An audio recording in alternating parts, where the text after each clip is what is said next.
આપ મીડિયાના મિત્રોના માધ્યમથી જણાવવા માગીશ કે હેલ્મેટનો કાયદો જે છે એ 1988થી અમલમાં છે.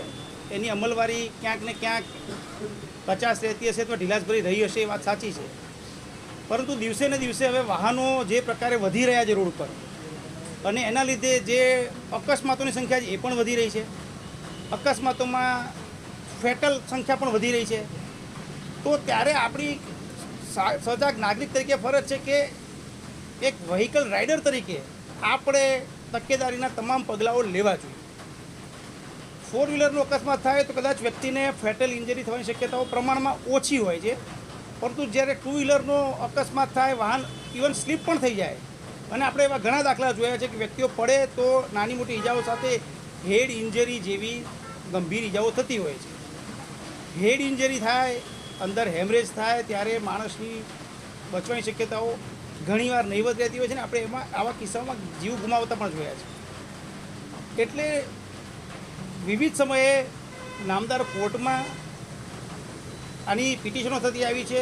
જાહેર રીતની અરજીઓ જે લોકો જાગૃત નાગરિકો છે સમયાંતરે આવી અરજીઓ નામદાર કોર્ટમાં કરતા હોય છે કે સાહેબ આ પ્રકારનું પાલન થાય તો આવી ઘટનાઓ ઘટે એમ છે. અને એના લીધે હવે નામદાર કોર્ટ પણ સજાગ થઈ છે, તંત્ર પણ સજાગ થયું છે.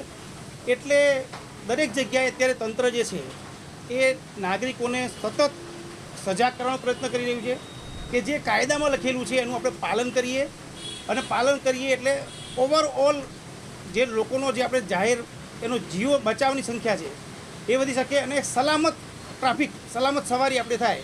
આપણે ઘરેથી કામ પર નીકળીએ, બહારથી નીકળીએ અને ઘરે પરત જઈએ, આપણા ફેમિલી માટે આપણે સહી સલામત પરત પહોંચીએ, એના માટે 4 વ્હીલર હોય કે 2 વ્હીલર હોય, જે સલામતીના ધારાધોરણ છે એને આપણે અપનાવીએ. આ જ નિયમની વાત છે. આપણા રાજકોટ શહેરમાં એ અમલવારી આપણે આજથી ચાલુ કરી છે. આપણે જોઈ રહ્યા છીએ રોડ પર કે ઘણા સજાગ નાગરિકોએ હેલ્મેટ પહેરવાનું શરૂ પણ કરી દીધું છે. મને એ પણ વિશ્વાસ છે કે આ એક દિવસનો કાર્યક્રમ નથી.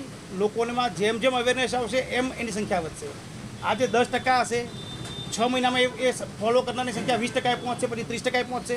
અને એવો પણ સમય આવશે કે લગભગ રાજ્યના, આપણા શહેરના તમામ નાગરિકો આ નિયમ જે છે હેલ્મેટના સુખાકારી નિયમ એનું પાલન કરતો થઈ જશે, એવો મને પૂરો વિશ્વાસ છે.